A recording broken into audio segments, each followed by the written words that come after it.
مزمل، آج ہم نے دیکھا ایک دفعہ پھر تحریک انصاف کی طرف سے رات سے کہا رہا ہے عمران خان کو گرفتار کیا جا سکتا ہے، بہت زیادہ پھر ہم نے دیکھا سیکورٹی کے انتظامات تھے، لیکن پھر عمران خان صاحب کو ریلیف مل گیا. لیکن مجھے ایک بات بڑی دلچسپ یہ لگی کہ حکومتی وکیل جو تھے ایڈوکیٹ زن صاحب، وہ یہ کہہ رہے تھے جدون صاحب کہ جی ثابت کریں کہ ہم نے کوئی کیس جعلی بنایا ہے. تو مجھے یہ سمجھ نہیں آئی کہ ثابت تو جو کیس بناتا ہے اس نے کرنا ہوتا ہے. وہ کہہ رہے ہیں جی یہ ثابت کریں کہ ہم نے جعلی کیس بنا دیے ہیں. وہ تو پہلے ثابت کر لیں کہ ہم نے صحیح بنائے ہیں. 140 مقدمات کی بات تھی، لیکن یہ ضرور ہے کہ عمران خان صاحب کے جو خدشات تھے کہ جی کچھ ہو سکتا ہے وہ نہیں ہوا، اور پہلی دفعہ ویل چیئر پہ عمران خان صاحب گئے ہیں. بالکل، اور ضمانت بھی ان کو مل گئی ہے، جو کہ کہنا یہ چاہیے کہ ان کی جو ایفرٹ ہے اس میں کوئی رزلٹ مل ہی گیا ہے. اور جہاں تک یہ ساری باتیں تھیں کہ اریسٹ کر لیا جائے گا، کچھ فوٹیجز چل رہی تھیں کہ تیاریاں کی جا رہی ہیں، رات سے ٹویٹ کیے جا رہے تھے، تو وہ تو میرا خیال ہے کہ اس پوزیشن میں ابھی نہیں ہے حکومت کے اتنا بڑا یہ نیا محاذ کھول دیں، کیونکہ اس سے جو انسٹیبلٹی پیدا ہوگی شاید اس سے بہت زیادہ گریزاں ہیں، اس کو اوائڈ کر رہے ہیں. رانا ثناء اللہ صاحب بھی بہت مرتبہ یہ بات کر چکے ہیں کہ میں تو کلیئر ہوں اس پہ کہ گرفتاری ہونی چاہیے، لیکن اب چونکہ یہ اتحادی حکومت ہے اور اس حکومت کے اندر ہر قسم کی آوازیں شامل ہیں، تو اسی لیے میری رائے پریویل نہیں کرتی، کسی اور کی کر جاتی ہے. تو آبویسلی نون لیگ کے اندر تو کچھ لوگ ہوں گے جو چاہیں گے گرفتاری جلد از جلد ہو جائے، لیکن فی الحال تو وہ نہیں ہو سکا. جہاں تک ان کی گفتگو کی بات ہے آج، تو یہاں آ کر کورٹ پیشی کے وقت جو انہوں نے بات کی، تو اس میں امپورٹنٹ چیز یہ تھی کہ جب ان سے ریفرنس کے بارے میں پوچھا گیا تو انہوں نے یہ کہا قاضی فائز صاحب کے خلاف جو ریفرنس آیا تھا وہ دراصل فیض صاحب سے بھی اوپر سے آیا تھا. تو اس پہ یہی کہہ سکتے ہیں کہ ان کو یہ لگا کہ ان کے مطابق احتساب ہو رہا ہے.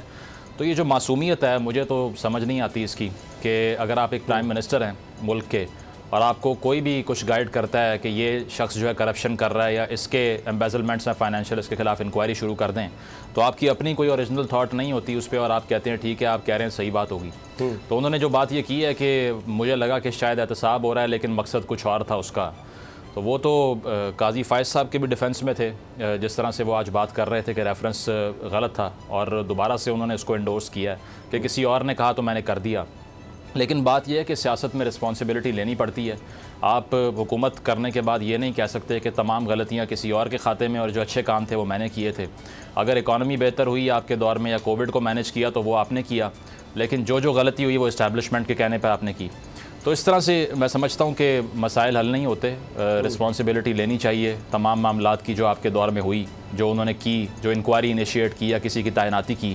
اس طرح سے ویٹ کرنا اور یہ کہنا کہ میرے اختیار میں نہیں تھا، یہ اسی کے مترادف ہے کہ اگر وہ دوبارہ اقتدار میں آتے ہیں تب بھی ان کو ڈائریکشن ملے گی، وہ مان جائیں گے.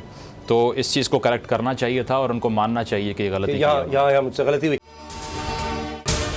اگر آپ کو یہ ویڈیو پسند آئی تو سبسکرائب کریں اور بیل پر کلک کریں.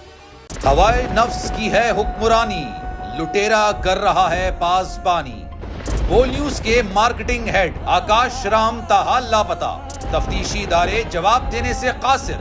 اہل خانہ پریشان، بیٹے کی جدائی میں ماں غم سے نڈھال. جو بچو ہندو پر آئے تھے جو کو پاکستانی،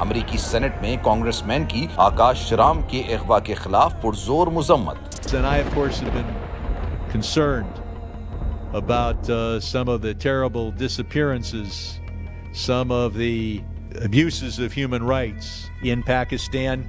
یونائٹڈ نیشن نے بھی آکاش رام کی بازیابی کے لیے مؤثر اقدامات اٹھانے کا عندیہ دے دیا. مشکل کی اس گھڑی میں عالمی میڈیا سمیت انڈین میڈیا بھی چیخ کر آکاش رام کی بازیابی کے لیے آواز اٹھا رہا ہے. عالمی صحافتی تنظیم اور انسانی حقوق کی عالمی تنظیموں کی بھی آکاش رام کے اغوا کی مذمت. اف کیا ظلم ہے، بول انصاف کا منتظر. سبسکرائب کریں اور بیل دبائیں تاکہ کوئی خبر رہ نہ جائے.